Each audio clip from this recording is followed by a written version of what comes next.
Alden Richard kumpirmadong nanliligaw na siya kay Catherine Bernardo. Totoo ba ito?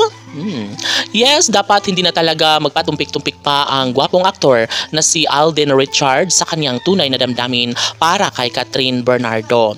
Maaalalang sa kanilang pelikula ay doon na nararamdaman ni Alden Richard na mayroon pala siyang pagmamahal na nararamdaman para kay Queen Catherine. And of course, hindi na nagugulat pa ang taong bayan at ang mga fans ni Alden Richard dahil sabi nga nila, lalo na ngayon na single na si Andrea Brillant at si Catherine Bernardo ay dapat umano nasunggaban na sa mas lalong madaling panahon ni Alden Richard ang matamis na pagmamahal ni Catherine Bernardo. Siyempre, lahat umano ay mayroong puruhan na maisakatuparan nga ang matagal ng pinangarap ni Alden Richard na sana nga ay maangkinan niya, makapiling na niya itong si Catherine Bernardo. Sabi nga ng mga netizens, sila ang nababagay na magsama, sila ang karapat-dapat na magkatuluyan at haharap sa altar.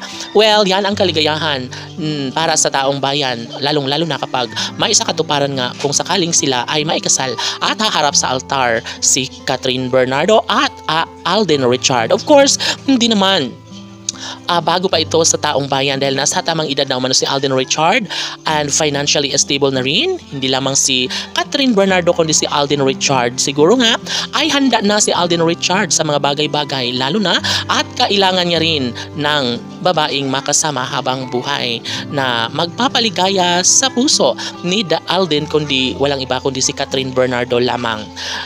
Laging sinusubaybayan ngayon ang pagmamahalan ni Alden at Catherine. Sabi nga nila na kumpirmado na umanong sinimulan na ang hakbang ni Alden Richard tungo daan para tuluyan na ngang maangkin si Catherine Bernardo.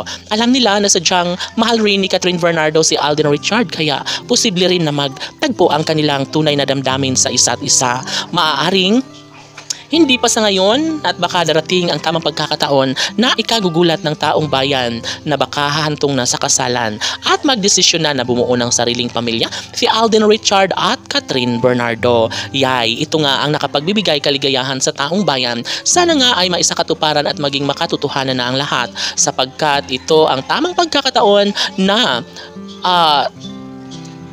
alamin at damhin ang tunay na kaligayahan na para sa mga puso ni Alden at Catherine. No, marami at talaga ngayon ang nag-aabang kung ano nga ba ang magiging kahihinatnan sa mga hakbang ngayon ni Alden para kay Catherine. Sana nga ay mayroong pagmamahalang mabubuo ngayong taon, no? Dahil nga kailangan rin ni Catherine Bernardo ng lalaking tunay na sa kanya mag-aalaga at magmamahal at makasama habang buhay. Tanging si Alden lamang at Catherine laban.